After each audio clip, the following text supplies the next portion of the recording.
Hello students, आप सभी अपने माता पिताओं के साथ अपने घर पर स्वस्थ एवं आनंदित होंगे, ऐसी हमारी आशा है। आज हम कक्षा 4 का व्यक्तित्व विकास पढ़ेंगे। इसमें हम पाठ 13 जिसका शीर्षक है सत्यव्रती उतस्य। सत्य ही व्यक्ति को महान बनाता है। सत्य के बोलने वाले व्यक्तियों के बहुत सारे उदाहरण हमारे इतिहास में भरे पड़े हैं, जिसके कारण हमारे देश का सम्मान एवं गौरव प्राप्त हुआ है। उन्होंने बहुत सारे जो राजा हैं, जिसमें राजा हरिश्चंद्र, राजा विक्रमादित्य, युधिष्ठिर, नचिकेता आदि जो सत्य बोलते थे, इससे के कारण वो संसार में महान व्यक्ति बने। आज ऐसी ही हम ये पुस्तक में ये कहानी है जिसे हम आप और पढ़ेंगे। सत्य को व्यक्ति ही को महान बनाता है। असत्यवादी व्यक्ति का जीवन समाज के लिए भार स्वरूप हो जाता है। अतः हमेशा सत्य को अपनाएं।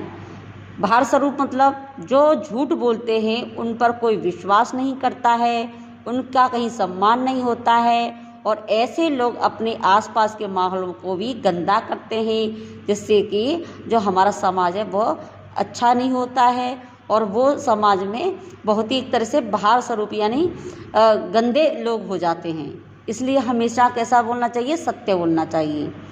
कौशल राज्य में एक सत्यव्रती बालक की कहानी है। उसका नाम उतस्य था। उतस्य का जन्म एक बुद्धिमान परिवार में हुआ।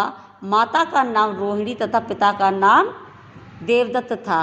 बालक को अध्ययन के लिए गुरुदेव के पास भेजा गया, परंतु एक शब्द भी शुद्ध उच्चारण नहीं कर सका।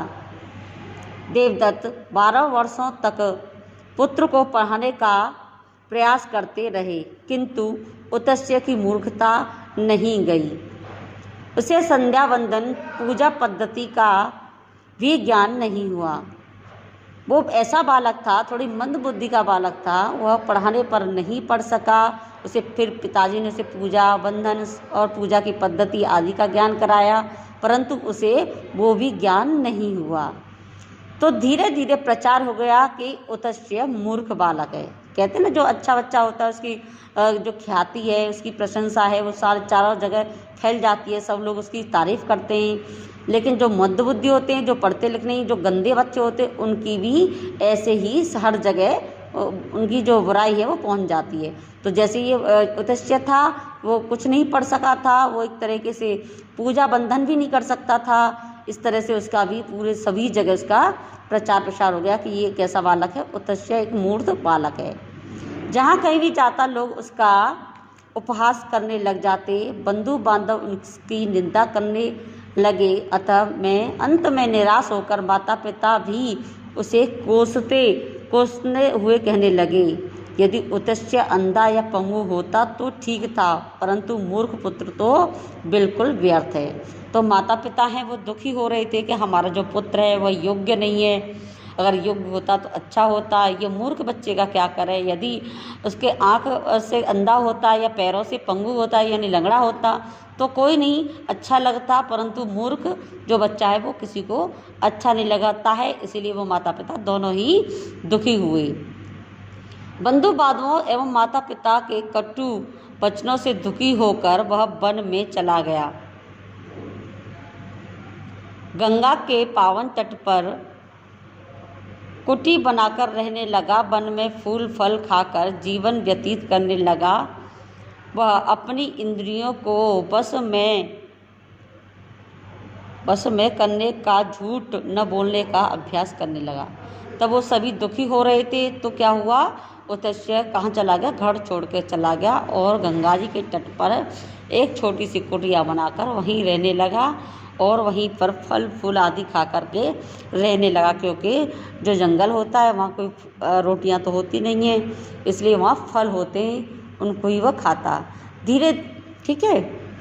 उतस्य वेदों का अध्ययन नहीं जानता था, वो पढ़ना लिखना नहीं जानता था, परंतु एक उसकी अच्छाई क्या थी कि वह झूठ नहीं बोलता था, वो हमेशा सत्य बोलता था। जब तब पूजा आसन पर प्राणायाम करने भी जानता था, वो कुछ नहीं जानता था, कैसे जप करें, कैसे तप, कैसे प्राणायाम करें, कुछ नहीं जानता था। गंगा की पवित्र धारा में स्नान करता था, जंगल के फलों से पेट भर लेता था, किसी का अहित नहीं करता था, न अनुचित कर्म से अपनी प्रवृत्ति थी उसकी, कोई भी गलत काम नहीं कर सकता था। उसे एक अनुपम गुण था कि वह कभी भी असत्य वाणी का प्रयोग नहीं करता था। एक भी मिथ्या शब्द उसके मुख से नहीं निकलता था, यानी झूठ शब्द तो वो बिल्कुल भी नहीं जानता था। सिर्फ उसका एक ही प्रण था कि मुझे कुछ नहीं आता है, मुझे वेदों का ज्ञान नहीं है, मुझे किताबों का ज्ञान नहीं है, मुझे पूजा पाठ करने की विधि का ज्ञान नहीं है। तो उसने क्या किया, अपनी इंद्रियों को, कहते हैं झूठ बोलना, सत्य बोलना भी कोई छोटी बात नहीं होती, बहुत बड़ी बात होती है। सत्य बोलने के लिए इंसान को अपने ऊपर बहुत ज़्यादा क्या करना, नियंत्रण रखना पड़ता है कि हम झूठ ना बोलें। तो उसने केवल अपनी इंद्रियों को इस तरह से कर लिया कि मुझे कभी झूठ नहीं बोलना है। यदि वहाँ भी लोग उसे सत्यव्रत कहने लगे तो उसके क्या चारों तरफ बातें पहुँचने लगी कि भाई ये तो बहुत ही बढ़िया अलग है और ये केवल झूठ नहीं बोलता है। वहाँ लोग उन्हें सत्यव्रत कहने लगे। सत्यवादिता का कोई भी अहंकार नहीं था, अपनी अज्ञानता का उसे अभ्यास था। वह सोचता था कि पूर्व जन्म में मैंने कोई अच्छा काम नहीं किया है जिससे मैं मूर्ख हो गया हूँ। ठीक है, मतलब वो कहता था कि शायद मैंने कोई ऐसा गलत काम कर दिया जिससे मैं मूर्ख हो गया हूँ, इसलिए अब मुझे केवल सत्य ही बोलना है। एक दिन उत्तस्य अपने आश्रम में बैठा एक सूकर या सुअर भयभीत होकर भागता हुआ उसके पास पहुंचा। वह बाण से विधा हुआ था, यानी उसके बाण लगा हुआ था, विधा हुआ ना, लगा हुआ, अंदर घुसा हुआ था। उसका शरीर रक्त से लथपथ था। सूकर भय से थरथर काँप रहा था, यानी वो डर रहा था क्योंकि किसी ने उसको बाण मार दिया था और उसका जो शरीर था वो पूरी तरह से घायल था।